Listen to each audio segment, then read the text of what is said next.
All right, there was a good evening. Let us begin. I'm sorry that we're just getting started a few minutes late, but Baruch Hashem. Okay, we'll have to figure out. I realize we'll have to figure out the schedule going forward now with Mincha Ma'ariv as it is. But okay, we have a little bit of time here until next Thursday. So we are picking up tonight on Lamed Amud Aleph, and we are picking up into the wide lines. Fourth line in Avoid the Shmuel Levi.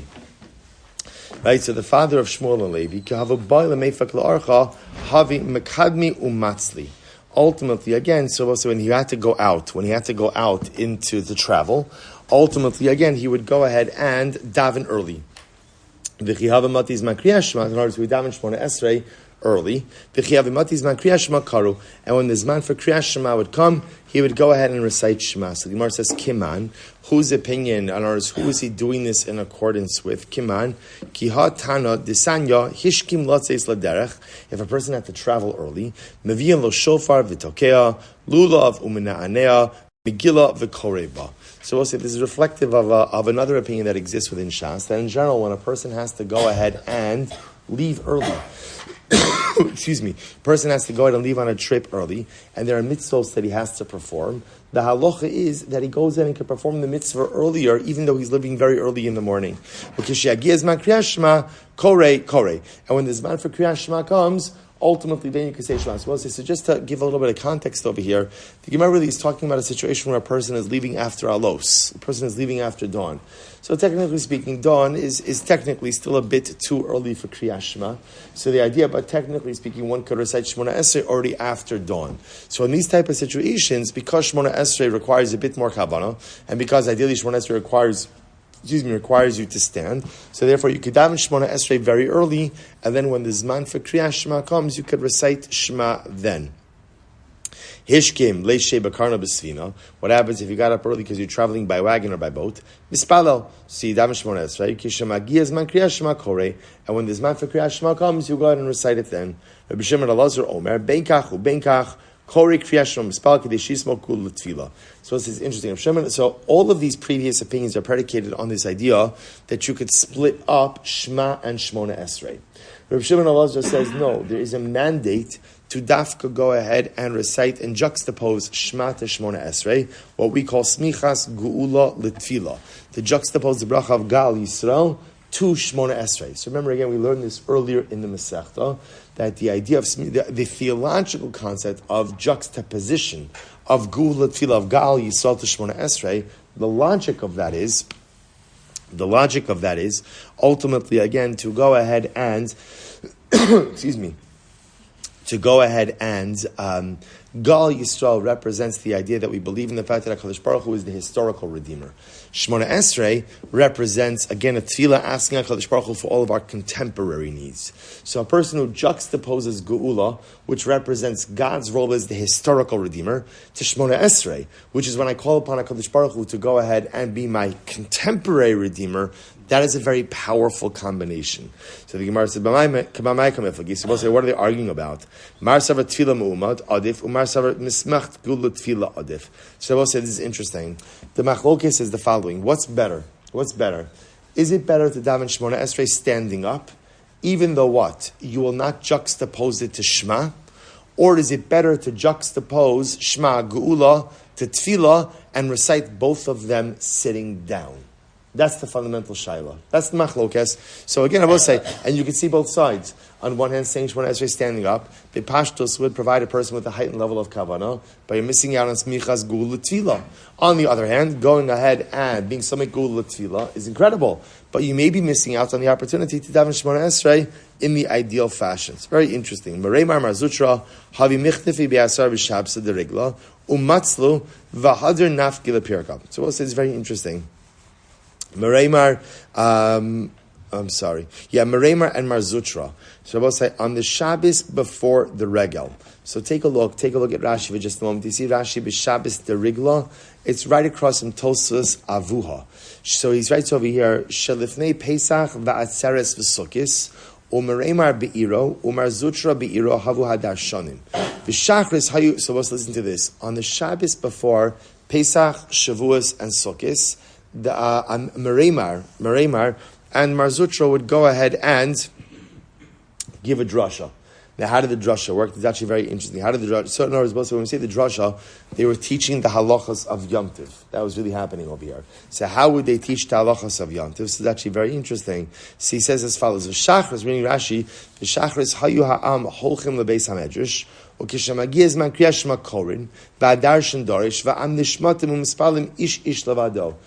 is fascinating. So what happened is the shir would take place in the morning. So the Rav would be giving the shir, and as the time for Kriyas Shema came, what would happen? People would recite Shema while sitting in the Beis Medrash, listening to the shir, and then they would leave the Beis Medrash to daven Shemona Esrei. It's interesting. Interesting practice. So the Gemara says,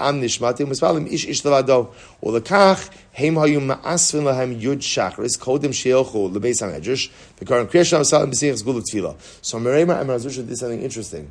So they got a minyan before the shir started. They gathered a minyan in Shul or wherever it was before the shir started, and that way again they davened with a minyan beforehand. Okay, so the Gemara says, Rav Ashi matzli behadi tzibura biyachid miyushav. So the Gemara says, listen to this. Rav Ashi, on the other hand, would go. I look at Rashi. Rashi says, Rav Ashi haya Rosh Yeshiva masa machazia. So Rav Ashi was also Rosh Yeshiva. He says Vidori. She would also give the drasha. And what would happen? He says V'hu lo haya mispalo kol dem beis hamedrash. Ela kishamazgia zman kiyashma lo cheish harbe yachal mitorgamana omi lefanov. Obot sham mitorgaman mashmil rabim. Who koreshma v'somikul l'tfila mispal miyushav shelo hayerotza lotzeis shelo triach esat sibor lakom mipanav. This is interesting. So listen to this. So on one hand, Ravashi, on the other hand, what would he do? Ravashi would go ahead and would not gather a minyan before the shir. He would give the shir. Then when it was time for Shema, what would he do? This is actually fascinating. He would, remember, we'll say, the way it used to work is the Rosh Yeshiva would give the shir, and the Rosh Yeshiva would have a turgaman. Turgaman literally means a translator. But in this context, it means something much greater. Remember, the Rosh Yeshiva would give over complicated ideas. It was the job of the turgaman to then take complicated ideas and to distill them into a simpler form so that it could be understood by the masses. So listen to this. So Rav Ashi, when he was in the Beis Medrash giving shir, and it came time for Shema, what did he do?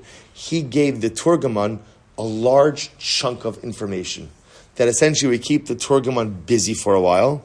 And while the turgaman was busy, Rav Ashi would daven Shema and Shemona Esrei right there. Now Rashi says, why didn't Rav Ashi just go ahead and leave? Right? He would daven Shemona Esrei sitting down. Why wouldn't he get up and leave? Because Rav Ashi understood if he got up and leave, everybody would stand up, and it would just be a tircha. It would just be a difficulty for everyone. So we'll say, so what we see over here is we have two different models. You have Meremar and Marzutra. Marzutra would dafka gather a minyan before the shir. Rav Ashi would go ahead and essentially daven during the shir, Shema and Shemona Esrei sitting down, Shemona Esrei sitting down, after giving a large chunk of information to the Turgaman to disseminate to the masses. Okay, very interesting. So the Gemara says, Ki hava asila beise hadar umatzli mu'umad. This is interesting. When Rav Ashi would come back home, what would he do? He would daven Shemona Esrei again, but this time standing up. Amri le Rabbanan v'li avid mar kimerei mar Marzutra. So the other rabbis asked Rav Ashi, why don't you conduct yourself like Meremar and Marzutra? Right? Why don't you go ahead and just get a minyan before the shir? So the Gemara says, I'm sorry, Amr lahu shricha li milsa. So Rav Ashi said, it's too difficult for me. Again, we'll say now what does that mean? It's too difficult for me. Rashi says, la'achar beis hamedrash ad she'espalo. Apparently, we'll say, so just to understand what's happening over here, Rav Ashi used to convene his shir earlier. So if he were to gather a minyan before the shir, it would effectively do what? Delay the start of the shir. So if Rav Ashi said it's too complicated for me to do this, the Gemara says, so why don't you go ahead and conduct yourself like the father of Shmuel and Levi? Rabbi said, remember again, that's what we saw before. Father Shmuel and Levi would go ahead and daven Shemona Esrei. It was when he was traveling. He would daven Shemona Esrei standing up in his home, and then later on say Shema. So why don't you at least do that? That's why you'll chap Shemona Esrei standing up. So he says, Amr lahu lo chazina lahu l'rabbanim kashishi minan da'avdi hachi. Very interesting answer. So Rav Ashi said, I never saw my teachers engaging in this practice. Really interesting, right? I never saw this done. I know that the father of Levi and Shmuel did it, but I never saw it done myself. So we'll say it's really fascinating. So essentially what you see over here is you have these two different models. Meremer and Mazuch are gathering a minyan before their shir, and davening, a normal davening.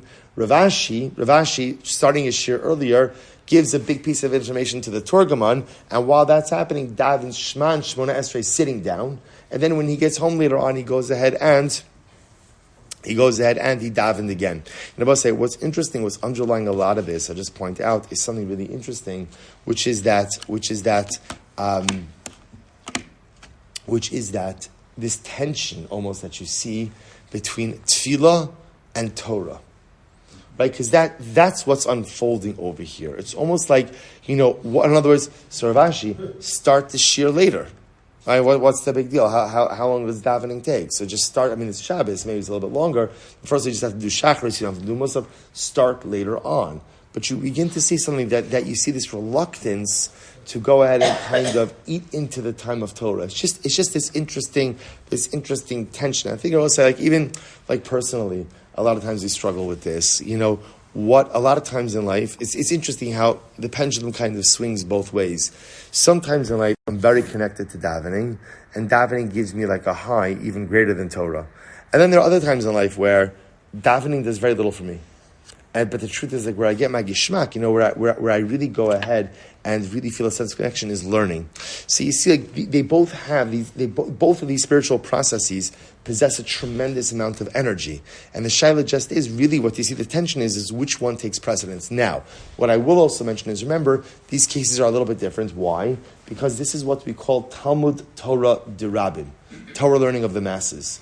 Now remember, anytime you have Talmud Torah Dirabim, that is always going to have a different kind of value and a different kind of power associated with it. Okay, Mishnah. Rabbi Elazar ben Azariah Omer Ein Tfilas HaMusafin Ela B'Chaver Ir. Suppose to listen to this. Rabbi Elazar ben Azariah says you can only daven Musaf B'Chaver Ir. Now what does that mean? B'Chaver Ir. Look at Rashi. Ein Tfilas HaMusafin Ela B'Chaver Ir Lo Tiknua Ela B'Tzibor. Rabbi Elazar ben Azariah says the tefillah of Musaf was only instituted within a tzibur, within a congregation. In other words, the only time you daven Musaf is if you have a minyan. And if you don't have a minyan, you don't daven Musaf. Okay, so Rashi says over here, he says, Chaver ir Chaburah sa'ir aval lo liyochid. So Rabbi Elazar ben Azariah's position, a yochid individual doesn't daven Ma'ariv, only a tzibor davens Ma'ariv. Okay, the Chum say, the Chum say, no, that's not true. That's not true. Although ideally, of course, it's always good to daven with a minyan. But if for some reason you don't have a minyan, still daven Musaf, even without a minyan. Rabbi Yehuda says, Rabbi Yehuda Omer Mishmo, Kol Makom Sheyeh Sham Chaver Ir, Yachid Parta Mitfilas HaMusafin. So this is interesting. Rabbi Yehuda says, wherever there is a minyan, ultimately, again, the individual is exempted from davening Musaf. Okay? So says the Gemara, Rabbi Yehuda, Hainu Tanakama. And I will say, first blush, Rabbi Yehuda and Tanakama are saying the same thing, right? What did...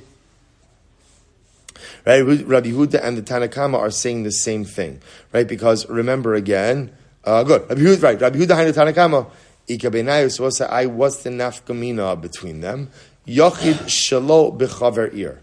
So we'll say the nafkamina would be the following case. What happens if you have an individual and there is no minyan in town? Tanakama Savar Pater. So the Tanakama, who's the Chachamim, Tanakama, sorry, Rabbi Elazar ben Azariah, will say ultimately again that you're Pater. Because Rabbi Elazar ben Azariah holds there is no din of Musaf outside of the congregation. Rabbi Yehuda Savar Chai. Rabbi Yehuda would still say that you're Chayiv. Amar Rav Huna, Bar Chinina, Amar Rav Chia Bar Halacha, Rabbi Yehuda, Sha'amar Mishum Rabbi Elazar ben Azariah. So ultimately, Rabbi Chia says the halacha is like Rabbi Yehuda, who said over the halacha in the name of Rabbi Elazar ben Azariah. Amar Rav Chia Bar Avin, Shapir Ka'amrit, Damer Shmuel. So we'll say this makes a lot of sense. Why? Because what did Shmuel say? Miyamai lo matzilmat salisin demusafin biyachid. So we'll say this is fascinating. So you have over here that ultimately again Shmuel said, I never davened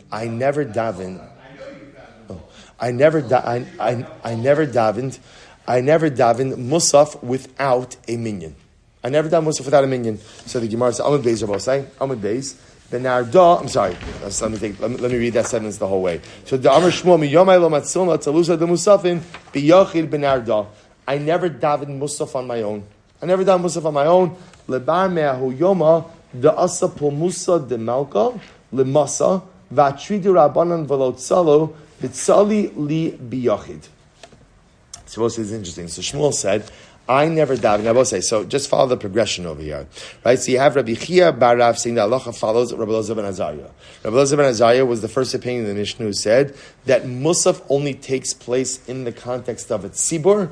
There is no such thing as an individual davening musaf. The Gemara says that actually makes a lot of sense. Why? Because Shmuel said, I never davened musaf as an individual in Narda in all of the days I lived in Narda, except for one day when the Pulmasa, when the king's army came to the city. Va'atridu rabbanon, the rabbis were very distracted because the whole army came. V'lo tzalu, and there wasn't a minion, and therefore again v'tzali li biyachid, and I davened by myself. That was the only day I davened by myself. Otherwise, I never davened by myself. Musaf. I the Gemara said v'havi yachid shelo b'chaver ir. Ultimately, again, and I was that in that case, I was an individual without a minion in the city. So when you are an individual without a minion in the city, so essentially remember again, this is Rabbi Yehuda qualifying the statement of Rabbi Elazar ben Azariah. Rabbi Elazar ben Azariah says there is no, according to Rabbi Yehuda, there is no obligation of musaf for a yachid when there is a minion that is davening musaf. But if there is no minion in the city, then what? The individual becomes obligated.